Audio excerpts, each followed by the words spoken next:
Gloria al Señor Jesús. Bueno, un saludo cordial para todos y cada uno de ustedes, una vez más, una bienvenida muy calurosa, amén, en esta mañana de agradecimiento. También a todas las personas que están frente a su pantalla, les saludamos en el nombre del Señor Jesús. Nos es muy grato poder saber que están allí dispuestos también para recibir la palabra de nuestro Dios. Gloria al Señor. Evangelio según San Lucas, capítulo número 22.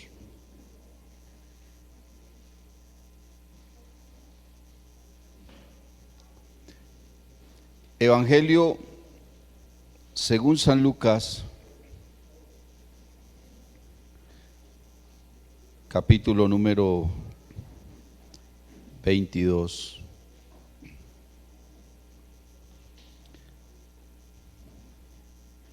Voy a leer el verso número 7 y siguiente.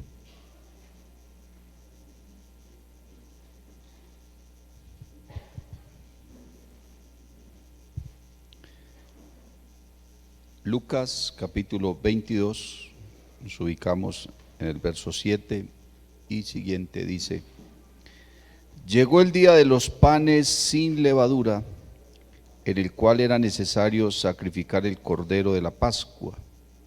Y Jesús envió a Pedro y a Juan, diciendo: Id, preparadnos la Pascua para que la comamos. Haced esto en memoria de mí. Oremos en el nombre de Jesús. Padre eterno, Dios todopoderoso, bendito Rey de la gloria,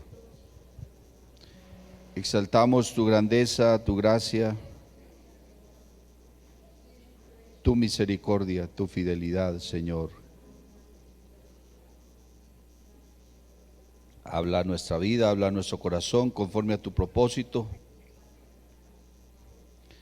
conforme a tu voluntad, mi Dios. Aleluya. Gracias a ti, Jesús. Amén y amén. Siéntense, por favor, hermanos.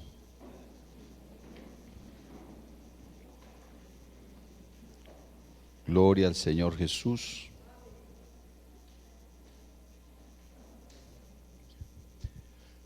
Bueno, Dios ha dividido la historia bíblica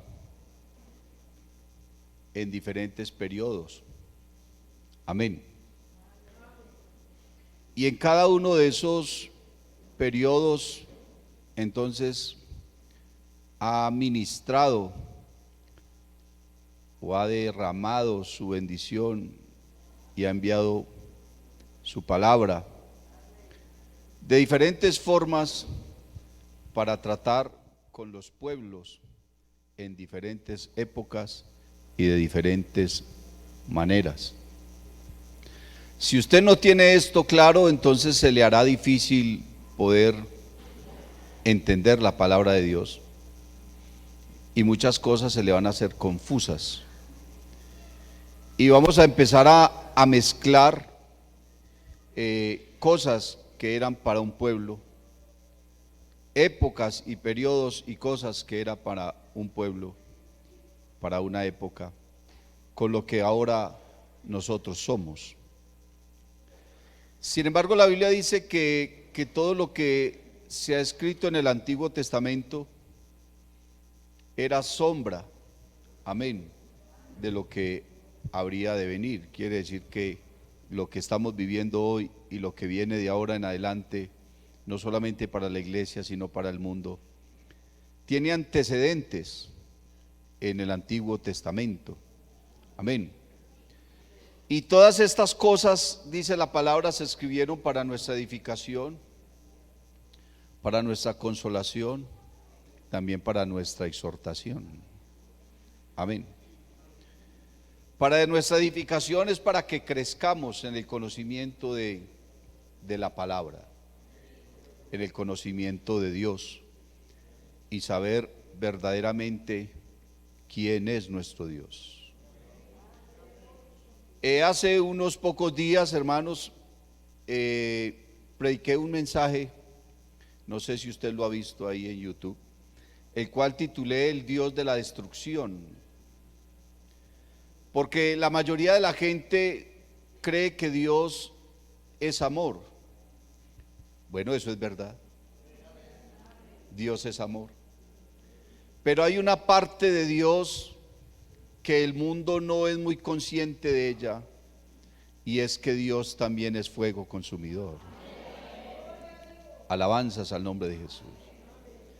Y Dios no está escondiendo esa parte de Él. De hecho, es supremamente evidente en la palabra cómo Dios habla y cómo Dios se refiere y cómo el lenguaje que usa Dios y las cosas que ha hecho Dios, que nos llevan a entender a nosotros que Él es grande, que Él es creador, pero también es poderoso destructor. Amén. Entonces estas cosas se describieron para nuestra edificación, para nosotros conocer a Dios, no solamente un aspecto de Dios, sino conocer a Dios en su plenitud. Y eso nos lleva a nosotros a temerle, pero también a amarle. Pero en este periodo de tiempo hemos conocido es la gracia y el amor de Dios. Pero hubo otros pueblos en otra época y vendrán otros pueblos en otra época futura donde no conocieron a Dios solamente por ser amor, sino por ser justiciero, vengador, amén, castigador. Pero a nosotros nos tocó la parte romántica de nuestro Dios, que es amor. Dice que para nuestra consolación en toda época difícil, en toda época de circunstancias complicadas, tristes seguramente y de dolor, podemos refugiarnos en las cosas que Dios también ha hecho en bien de su pueblo y cómo Dios les ha bendecido y los ayudó y los sacó adelante, y que de esa misma manera también lo puede hacer con nosotros. Entonces esas cosas se escribieron para nuestro consuelo. El pueblo de Israel pasó por circunstancias muy difíciles, pero Dios les sacó avantes, y entonces ellos tuvieron que decir en hebreo, Ebenezer, hasta aquí nos ayudó Jehová. Y ese texto no quiere decir que Dios no les va a ayudar más, quiere decir es que si hasta aquí nos ha traído, seguirá llevándonos, seguirá guardándonos, seguirá ayudándonos. Aleluya.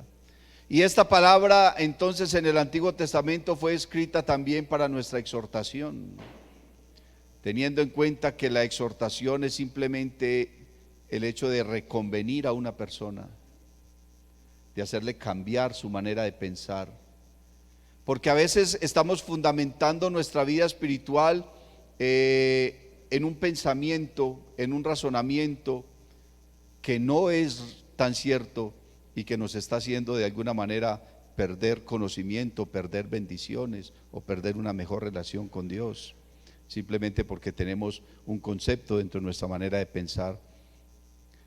Por muchas cosas, por muchas razones, una persona se forma conceptos e ideas, pero aún así la Biblia sigue siendo veraz y Dios sigue siendo verdadero. Alabanzas al nombre de Jesús. La Biblia entonces está dividida en 7 periodos diferentes. Amén. El apóstol Pablo en la carta a los Efesios se refiere a esos tiempos como dispensaciones. Un dispensador es un lugar donde usted toma algo que le bendice o que le beneficia, que le produce alguna ganancia. Una nevera es un dispensador donde usted guarda una cantidad de cosas y cada que usted necesita algo simplemente abre, saca. Anteriormente las farmacias se llamaban era dispensarios, donde usted iba y solicitaba lo que necesitaba. Eso es una dispensación donde Dios le da al hombre lo que va necesitando de acuerdo a los tiempos. Creo que Dios es consciente de los tiempos, y qué bueno que nosotros, los que llevamos un buen tiempo en el Evangelio, de alguna manera comprendamos estas nuevas generaciones que están en otro tiempo Y si Dios no estuviera de acuerdo con estos muchachos, pues ya se había llevado la iglesia. Pero si el Señor está esperando y los tiene ahí, es porque algo y de alguna manera va a tratar con ellos, de una manera diferente a la nuestra. Aunque no nos guste mucho lo que ellos cantan, pero Dios los recibe. La manera como ellos viven su vida espiritual, Dios de alguna manera está tratando con ellos. Y eso nos tiene que traer a nosotros sabiduría. Porque eso fue lo que dijo Moisés en su oración en el Salmo 90. Enséñanos de tal modo a contar nuestros días, que traigamos al corazón sabiduría. Así que si usted es veterano en el Evangelio, en la vida cristiana, tiene que entender que hay tiempos y Dios trata con las generaciones de manera diferentes. Alabanzas al nombre de Jesús. Hoy estamos en un periodo conocido como la gracia, donde Dios nos da todo, aunque no merezcamos nada. Eso es la gracia. Alabanzas al nombre de Jesús. El primer periodo que se conoce en la Biblia fue la dispensación o el tiempo de la inocencia, donde Adán y Eva estaban en el paraíso. Solamente habían dos personas, pero Dios tenía un trato con ellos de una manera muy maravillosa, porque ellos eran inocentes del pecado, no habían pecado. Amén. Entonces luego viene, hermano, otra dispensación, que es la dispensación de la conciencia. Es cuando Adán y Eva ya eran conscientes del bien y del mal, porque ya habían pecado y habían sido expulsados del paraíso. Luego viene otra dispensación, que es la dispensación del gobierno humano. Después del diluvio, Dios le da autoridad a Noé, amén, sobre todas las cosas creadas, y les da esa autoridad de llamar a todos los seres vivos por el nombre que ellos quisieran, y enseñorearse de toda la creación, y entonces le dijo a Noé que el temor de los animales sería sobre él. Parece que los animales antes de esa dispensación no le temían al hombre, ni el hombre a ellos, pero a partir de la dispensación del gobierno humano, los animales tienen un temor natural hacia el hombre. Es difícil acercarse a un animal y ganarse el cariño de él. No es tan sencillo, que los animales tienen un temor natural hacia los seres humanos. Luego viene una cuarta dispensación, que es la dispensación de la promesa, donde Dios llama a un impío, a una persona que estaba totalmente lejos de Dios, llamado Abraham. Y precisamente en ese periodo en el que Dios trata con Abraham, es que se dan las bases y las raíces para nuestra dispensación de la gracia. Porque la dispensación de la promesa, hermano, es precisamente una dispensación de la gracia. Abraham era un hombre impío, que venía de una familia impía, idólatra, con otros dioses y otras formas de pensar, y Dios saca a Abraham de allá, de su tierra, lo separa de su familia, le dice que renuncia a todo. Eso es muy común a nuestra gracia ahora, a lo que Dios está haciendo con nosotros. Y luego de Abraham entonces se inicia una dispensación en la que todo el mundo cree que todo lo del Antiguo Testamento es basado en la ley, y no es verdad. La dispensación de la ley fue una dispensación muy extensa, pero no cubre todo el Antiguo Testamento, ni todo el propósito de Dios está en la ley. La dispensación de la ley fue solamente para el pueblo de Israel, mientras que la dispensación de la promesa, Dios le dijo a Abraham que en él serían benditas todas las familias de la tierra, no solamente una familia. Y ahora entonces nosotros estamos en esta preciosa dispensación de la gracia, donde Dios ha derramado bendición sobre nosotros, salvación, vida eterna, a ningún precio, bajo ningún costo, solamente el hecho de creer como creyó Abraham. Me refiero a esto, hermano, para que podamos separar dos acontecimientos que están en el capítulo 22 de Lucas, donde habla a partir del verso 7 de la institución de la Cena del Señor, pero también habla de la Pascua, porque son dos eventos totalmente diferentes. Si bien el Señor Jesús con los discípulos tomó parte de las dos ceremonias, y ambas tienen antecedente en el Antiguo Testamento. El Señor Jesús se reunió con sus discípulos para tomar la Pascua, pero nosotros no podemos comparar la Pascua con la Santa Cena porque son cosas totalmente diferentes. La Pascua solamente la practica el pueblo de Israel, porque realmente la Pascua era una ceremonia o una fiesta que se celebraba para conmemorar la salida del pueblo de Israel de la esclavitud de Egipto.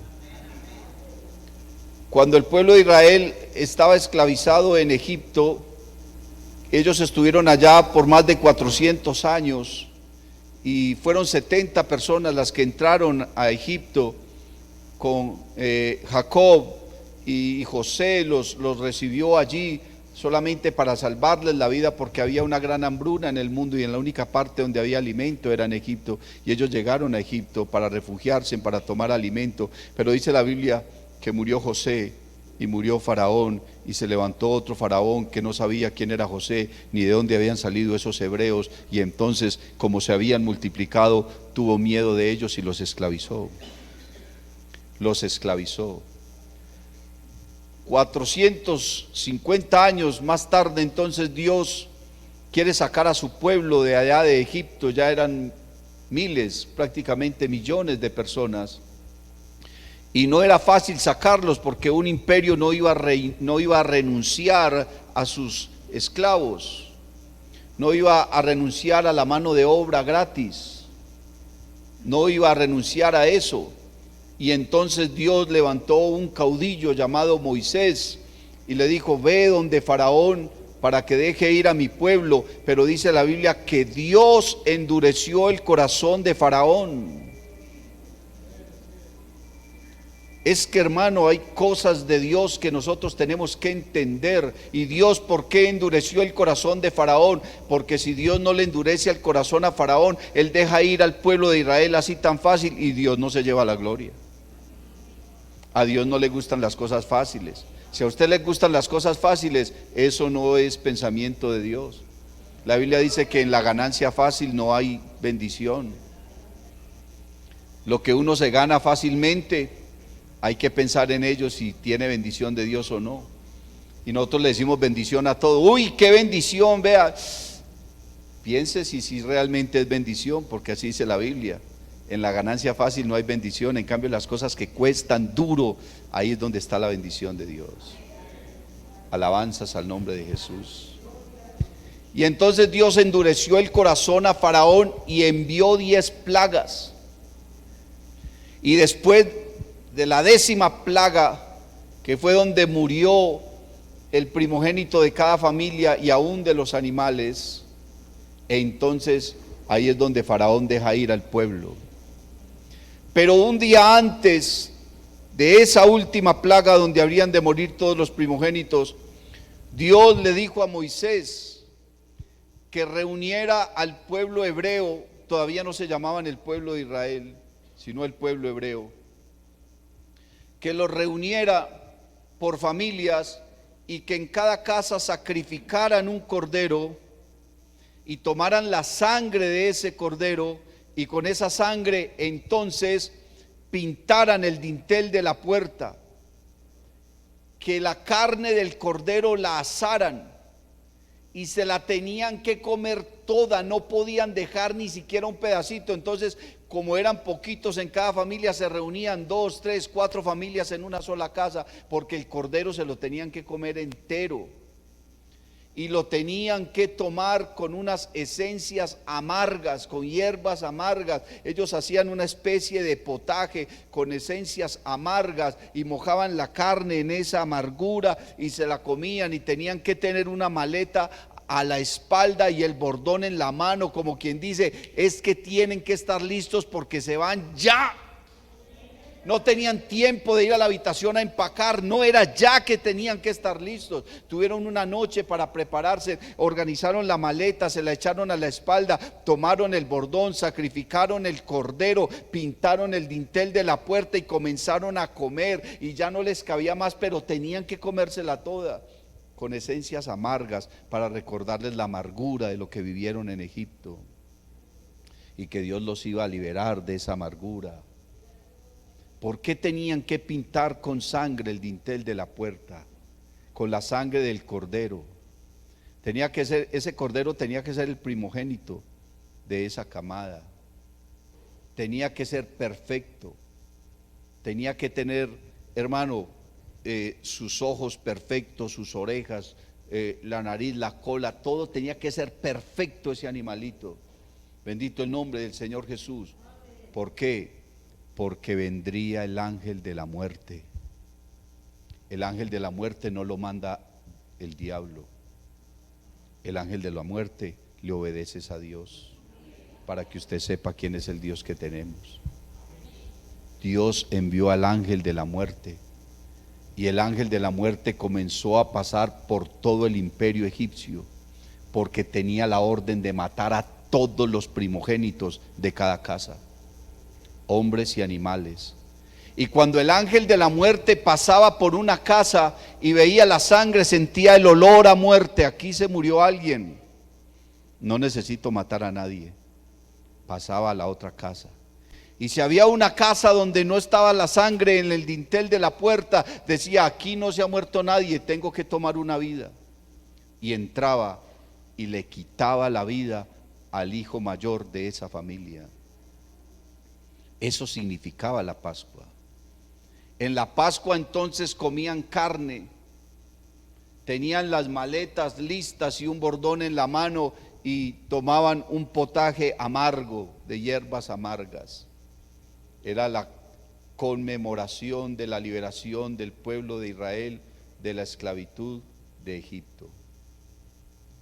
Pero la Santa Cena no era para el pueblo de Israel, porque el Señor, si usted lee el capítulo completo, el Señor participó de la Pascua, comieron el cordero, comieron las especies amargas, pero al final de ello, entonces acercó a sus discípulos y comenzó a establecer una ceremonia diferente que no tenía inicios en la ley, sino que sus inicios fueron en la gracia y en la promesa con Abraham. ¿Cómo así, pastor? La Biblia dice que cuando Dios llamó a Abraham, cuando eso ni siquiera se llamaba Abraham, sino Abraham. Amén.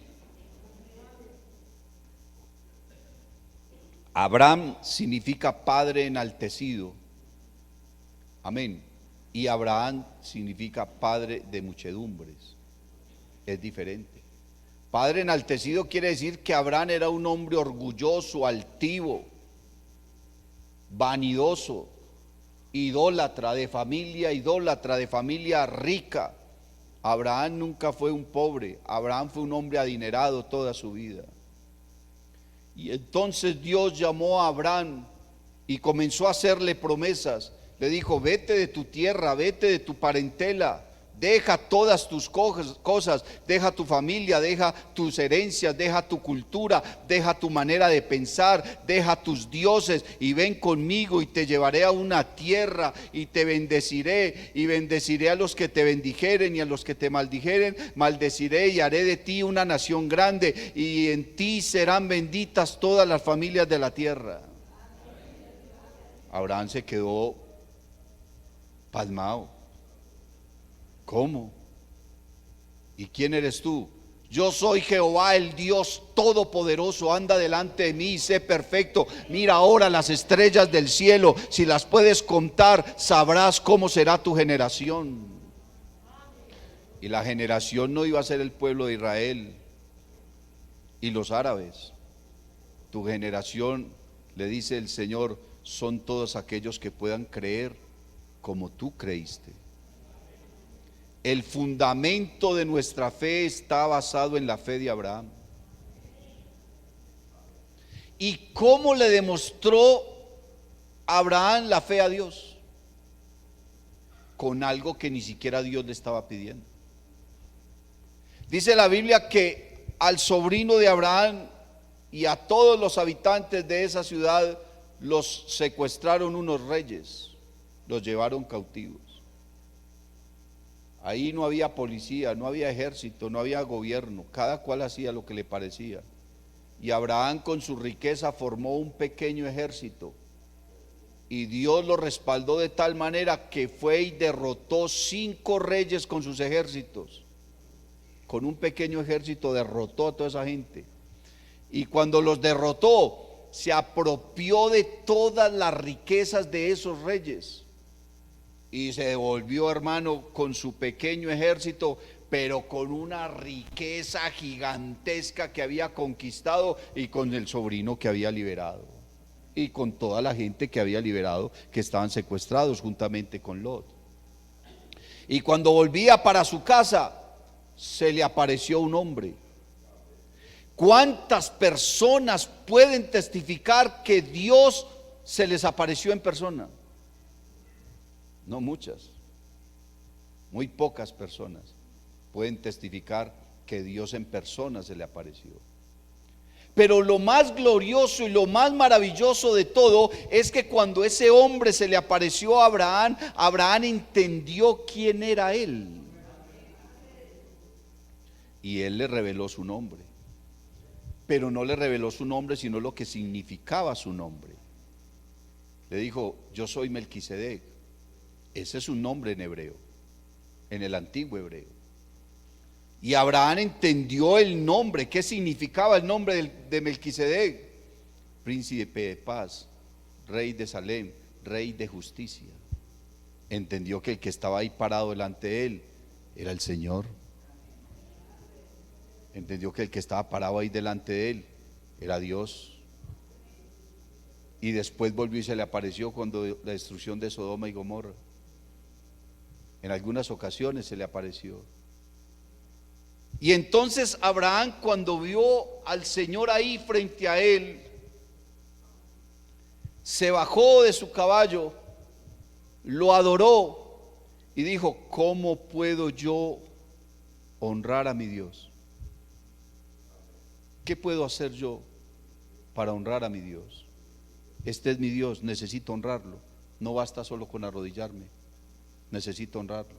Y entonces Abraham hizo algo que nadie se lo mandó, que nadie le dijo. Fue solamente un gesto de fe. Y dice que le entregó los diezmos de todo lo que traía y se lo entregó a él. No se puso a preguntarle: Señor, ¿y usted qué va a hacer con esto? ¿Se lo va a llevar para el cielo? ¿Se lo va a dar a un pobre? ¿Usted qué va a hacer con eso? No, él se lo entregó. Le entregó los diezmos de todo. Y lo más extraordinario fue que Melquisedec se lo recibió. Pero mire, hermano, el punto clave de todo esto es que dice la Biblia que por ese gesto que hizo Abraham, Dios le tomó ese gesto por justicia. Y a partir de ese momento le cambió el nombre de Abraham por Abraham. Y en ese instante en que Abraham le entregó los diezmos de todo, dice la Biblia que Dios, que el Señor, que Melquisedec le dio pan y vino.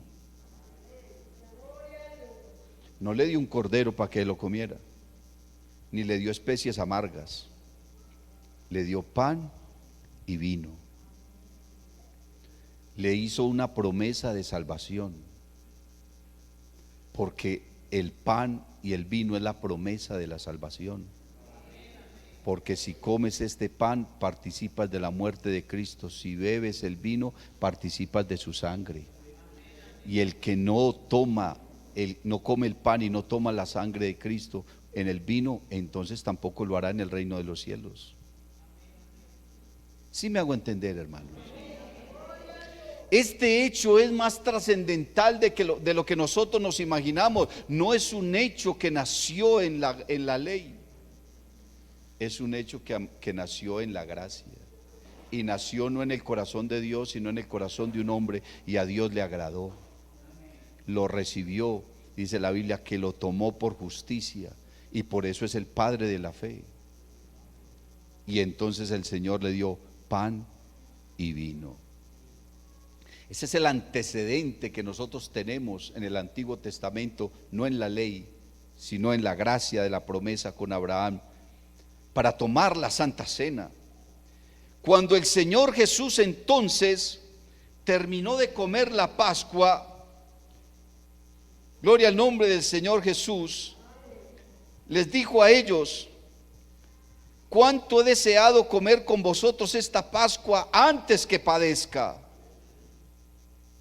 Porque el cordero, hermano, ya estaba provisto. Y teníamos que comer la carne del cordero, pero no la carne literal, sino el pan que simboliza precisamente el cuerpo de Cristo que por nosotros es molido. Yo recuerdo, hermano, cuando fui en parte de mi niñez, de mi preadolescencia, que fui acólito o monaguillo que llamaban. Y yo recuerdo cuando el sacerdote iba a darle la hostia a las personas, porque a las personas les dan la hostia pero no les dan el vino. Me parece extraño eso. Les dan la hostia, pero lo primero que le decían a uno era que no podía morder la hostia, que porque si la mordía, mordía el cuerpo de Cristo. Pero mire que aunque eso parece gracioso, tiene un sentido, pero lo están haciendo al contrario, porque antes en la palabra de Dios dice que el pan lo mordemos. ¿Por qué? Porque el cuerpo de Cristo fue molido. O sea que antes había que morderlo. ¿Sí me hago entender? ¿Y por qué lo mordemos? Porque nosotros también fuimos, hermano, por causa nuestra.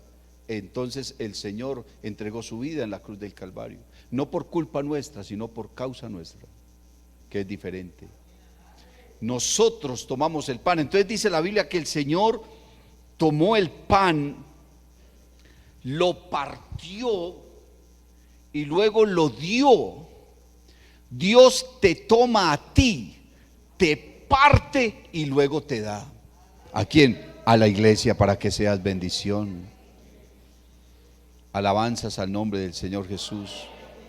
El Señor tomó el pan, lo partió, amén, y lo dio a los discípulos y les dijo que comieran de él, porque ese era su cuerpo, que por vosotros es molido. Esto es mi cuerpo que por vosotros es dado, haced esto en memoria de mí. Alabanzas al nombre de Jesús. Luego tomó la copa. Tomó una copa, no le dio una copa a cada uno como lo hacemos nosotros. Pero dice la Biblia que tomó una copa.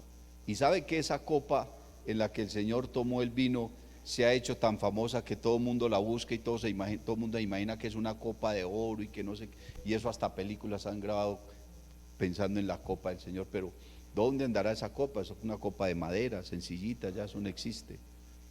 Pero dice la Biblia que el Señor tomó la copa y sirvió vino y lo dio a ellos y les dijo: tomen de esta copa, porque esta copa es mi sangre. Es la alianza, o sea, la confirmación del nuevo pacto, porque ya no estamos por el pacto de la ley, ahora estamos por el pacto de la gracia, la misma gracia que le fue dada a Abraham. Ahora nosotros no vivimos por una ordenanza, sino por una obediencia. Alabanzas al nombre de Jesús.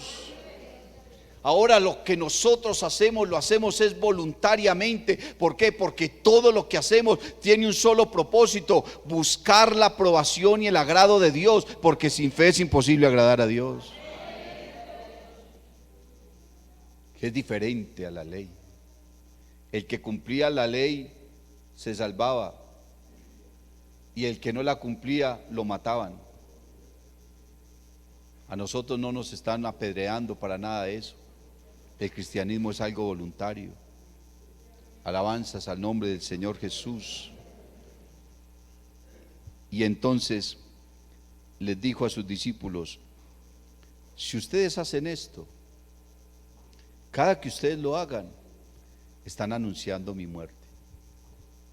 El Señor no nos mandó a nosotros a celebrar su cumpleaños, nos mandó fue a celebrar su muerte. Alabanzas al nombre de Jesús. Y por eso es que la Santa Cena es algo de suprema reverencia. Es un acto de mucha altura y mucha consagración en la presencia de Dios. Sin embargo, Pablo le dijo a los corintios que el que tomaba la cena indignamente se podía enfermar y hasta morir. Pero ¿qué quiso decir el apóstol Pablo? Había un desorden total en la iglesia en Corinto. Y ellos creían que ir a tomar la cena del Señor era ir y comer todos como locos, sin reverencia, sin respeto, sin considerar lo que estaban haciendo, sin humillación, sin humildad. Eso era lo que ellos hacían, y vivían en pleitos los unos con los otros y se mordían los unos a los otros, pero en el sentido simbólico de la palabra, o sea que los unos buscaban el mal de los otros. La iglesia en Corinto era una iglesia supremamente complicada, una de las iglesias más difíciles. Hubo un pastor en Corinto llamado Apolo. Dice la Biblia que era poderoso en las escrituras, y Pablo lo trasladó y posesionó allí a otro pastor. Años después Pablo le dijo a Apolo que regresara a Corinto, y Corinto dijo, y Apolo dijo: no, yo para allá no vuelvo, yo para allá no regreso. Y Pablo dice: y no hubo poder humano para convencerlo que volviera a esa iglesia. Qué difícil era la iglesia en Corinto. Alabanzas al nombre de Jesús. Y ellos tomaban la cena indignamente. Pero Dios nos está entregando a nosotros la Santa Cena. ¿Para qué? Para que nosotros recibamos fortaleza, consolación, para que nuestra fe y nuestra esperanza sean ampliadas. Si usted se siente débil, tome la Santa Cena para que reciba fuerzas. Si usted no tiene visión, tome la Santa Cena para que reciba visión. Si está enfermo, puede ser sano. Siempre y cuando usted lo haga con humildad, con reverencia, con respeto, con temor de Dios, con un espíritu de agradecimiento. Porque si usted no toma la cena aquí, entonces ¿cómo espera ir a tomarla al cielo? Pues si usted no está listo para tomar una Santa Cena, entonces ¿cómo va a decir que está listo para irse con el Señor? Usted no toma la Santa Cena ahora que porque no está listo, y entonces si a la tarde el Señor levanta la iglesia, entonces no se va a ir con Él.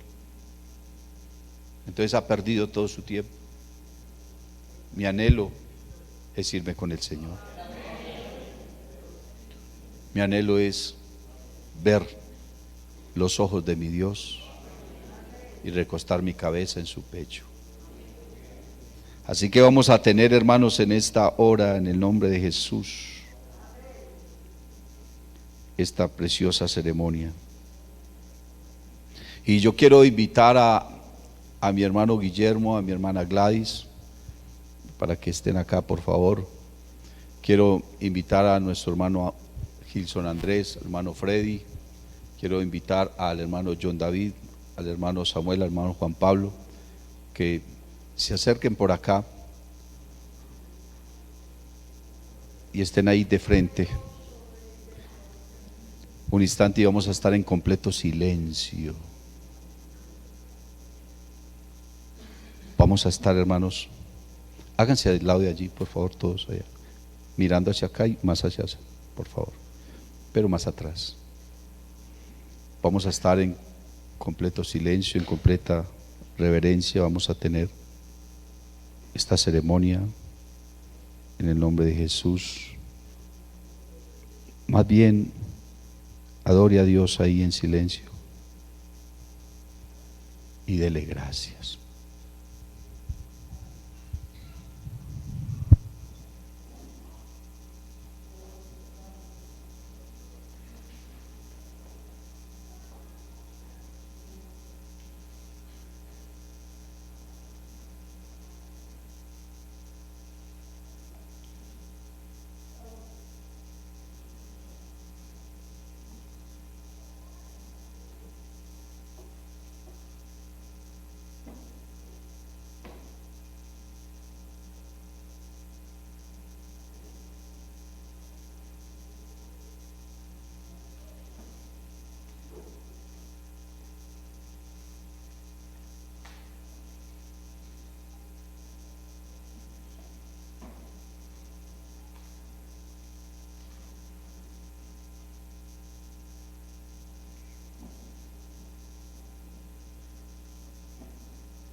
Llegó el día de los panes sin levadura, en el cual era necesario sacrificar el cordero de la Pascua.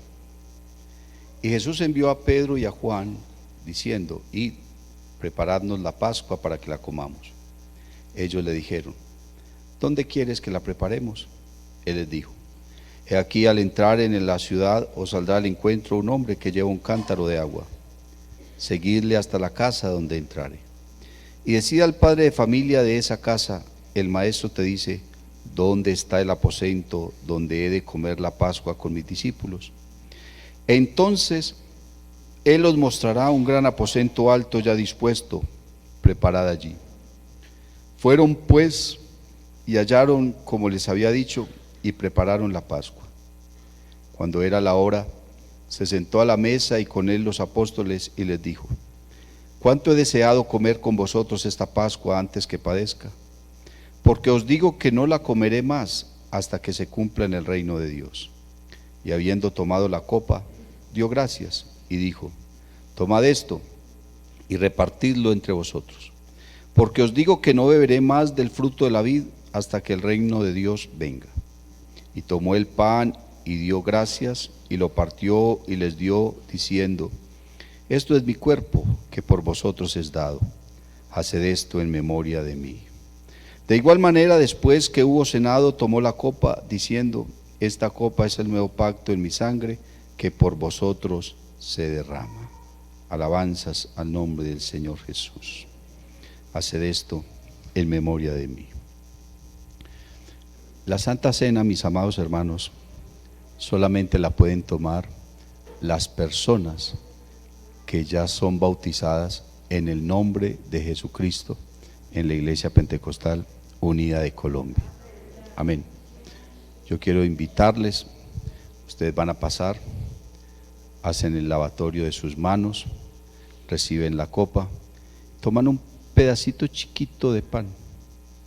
Es un pedacito muy pequeñito de pan que van a tomar, luego se sientan y no lo van a comer hasta que yo no les diga. Por favor, vamos a hacer dos filas, una por este lado y esta otra por este lado, y hagámoslo en completa reverencia. No hable con nadie, entre tanto que usted recibe la cena, solamente le va a dar gracias a Dios.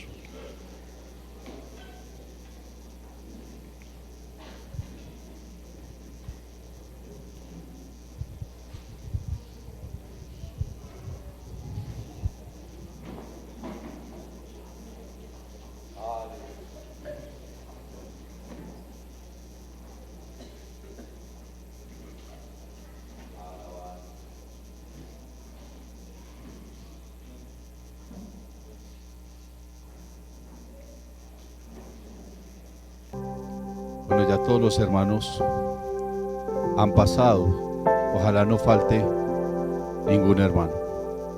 Pero si ya todos los hermanos pasaron, quiero invitar a todos los niños, todas las personas menores de edad, que pasen, se lavan las manos y van a recibir una uva. Ana Gladys, les vas a entregar una uva a los niños, por favor. A ver, todos los niños, pasen los niños. Pasen. Los niños todos vienen, se lavan las manos, van a recibir una uva, pero todavía no se la pueden comer. Los niños sí me escucharon, todavía no se la pueden comer, la reciben y la van a tener en la manita. A ver dónde están todos los niños, los adolescentes. Santi, venga, ¿cómo se va a perder la Santa Cena, Santi? Todos los niños van a tener la uva en la mano.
porque yo recibí del Señor lo que también os he enseñado,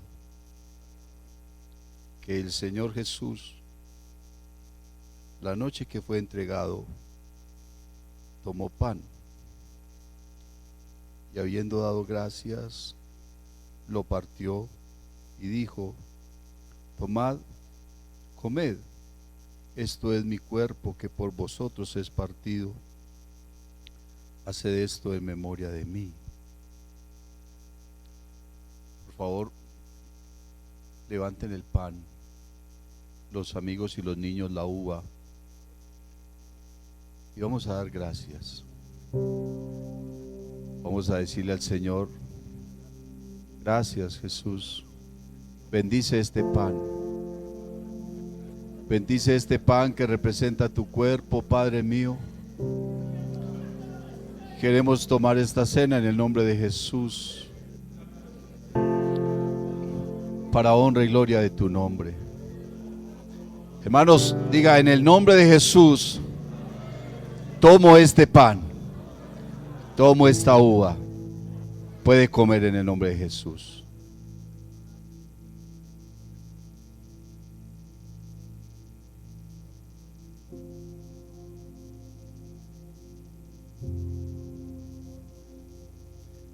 Asimismo, tomó también la copa después de haber cenado, diciendo: esta copa es el nuevo pacto en mi sangre. Haced esto todas las veces que la bebiereis en memoria de mí. Así pues, todas las veces que comiereis este pan y bebiereis esta copa, la muerte del Señor anunciáis hasta que Él venga. Levante la copa. Señor Jesús, te damos gracias, oh Dios del cielo, por haber derramado tu sangre en aquella cruz por mí. Te doy gracias, Señor, por tu misericordia. Te doy gracias por ser tan bueno conmigo, Señor. Bendice esta copa, Señor, porque la tomamos en tu nombre. Hermano, diga: en el nombre de Jesús voy a beber esta copa. Todos pueden beberla en el nombre del Señor.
por este pobre pecador, a quien así salvó. En la cruz, do primero vi la luz y las manchas de mi alma yo lavé. Vi allí por fe, no vi a Jesús y siempre feliz con él seré. En la cruz, do primero vi la luz y las manchas de mi alma yo lavé. Fue allí por fe, yo vi a Jesús y siempre feliz con él seré. Me hirió el pecado, fui a Jesús, mostréle mi dolor.